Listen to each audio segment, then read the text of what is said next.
Hey, what's up mga kaballers? Maligayang pagbabalik sa aking channel. Halina't pag-usapan natin ang balita patungkol sa kaya nga daw papasukin ni Chris Paul ang San Antonio Spurs sa playoffs at ang balitang pagkapanalo ng Warriors ngayon kontra sa koponan ng Los Angeles Lakers. Tara na't pag-usapan natin yan dito sa Basketball Hot Shots.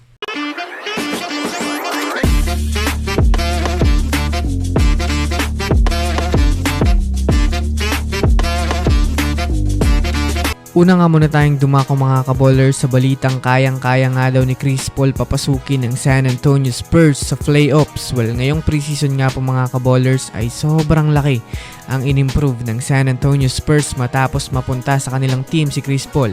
Ito ay dahil maraming ang mga batang player ang nagsisilabasan ang tunay na laro, katulad na lamang mga kaballers ni Victor Wembanyama na masasabi nga natin na mas naging aggressive nga ito ngayon sa kanyang laruan at mas naging magulang sa ilalim ng basket.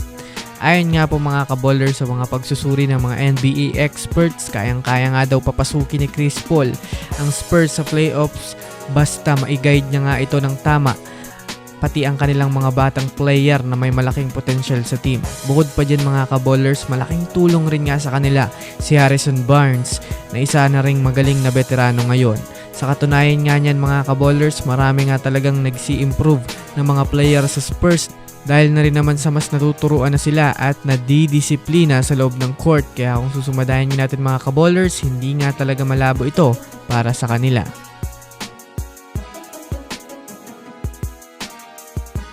Samantala, dumako naman tayo mga kaballers sa balita patungkol sa naging laro ng Warriors at ng Lakers ngayon. Well, sa pagsisimula pa lang nga po mga kaballers ng laro ay masasabi nga natin medyo tagilid na ang Lakers dahil bukod sa hindi nga po naglaro si Stephen Curry sa parte ng Warriors ay marami namang star player sa Lakers ang hindi naglaro. Kaya masasabi nga natin kahit sa ang anggulo tingnan mga kaballers ay halata nang matatalo sila. First quarter pa lang mga kaballers nang nagsimulang umarangkada na ang Warriors na pinangungunahan naman agad ng kanilang starting five na sina Andrew Wiggins at Jonathan Kuminga.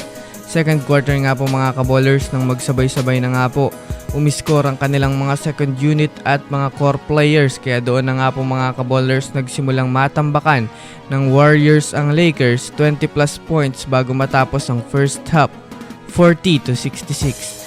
Third to fourth quarter, ganun pa rin naman nga mga kaballers ang kanilang naging sistema. Madalas hindi makascore ang Lakers habang di naman napipigilan ng Warriors sa mga magagandang play at sa 3-pointer ang Golden State Warriors. Agaw atensyon naman nga po mga kaballers ang naging laruan ni Jonathan Kuminga na masasabi natin siya rin nga po ang nagdala sa opensa ng Warriors simula pa lang. Kaya panalo nga ang Warriors sa standing na 6-0 na nanatiling number 1 sa NBA ngayong preseason.